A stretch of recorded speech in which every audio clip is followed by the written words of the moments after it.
د ننګرهار والي شاه محمود میاخیل چې نن په یوه غونډه کې خبرې کولې وویل تر دې وروسته به راکړه ورکړه په افغانیو باندې کیږي او پر وینا یې هغه هټیوال چې راکړه ورکړه د راتلونکي یکشنبې ورځې وروسته په کلدارو وکړي دوکانونه به یې ور وتړي.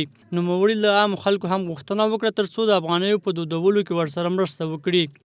که دکاندار کلدار اغستلې دکان به بندي او که رکشې والا یا ټکسي والا رکشا او ټکسي به ودري جریمه ده که نشوي ځکه جریمه بیا کېدای شي چې بل فساد ته زمینه مساعد کړي.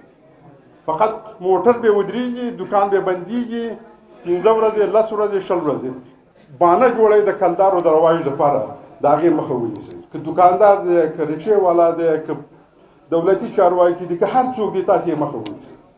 د جلال آباد ښار اوسیدونکي او مدني فعالان د ننګرهار ولایتي ادارې د کلدارو د بندېدو پر وړاندې د روانې مبارزې ستاینه کوي خو زیاتوي چې د پخوا په څیر باید نمایشي پاتې نشي او باید دا ځل د تل لپاره د پاکستانیو کلدارو پر راکړه ورکړه بندیز ولګیږي.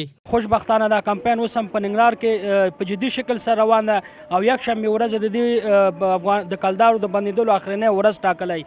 زموږ غوښتنه د دولتي اداراتو څخه دا ده چې باید لکه تیر ځل غوندې چې څو ځله کمپاینونه وشول نمایشي کارونه وشول باید دا کمپاین په جدي شکل سره ونیسي. د افغانیو د رایجولو لپاره د افغانستان په لورو پرتو ولایاتو کې هم داسې کمپاینونه شوي دي. د دولت نه مو همدا تقاضا ده چې تر ډیره په همدغه خپل عملي کار باندې ودرېږي او همدارنګه تر ډیره پورې ولس هم باید له دولت سره همکاري وکړي چې له تېرې یوې میاشتې راهیسې د هېواد په بېلابېلو ولایتونو کې د افغانیو د ترویج په موخه کمپاینونه روان دي.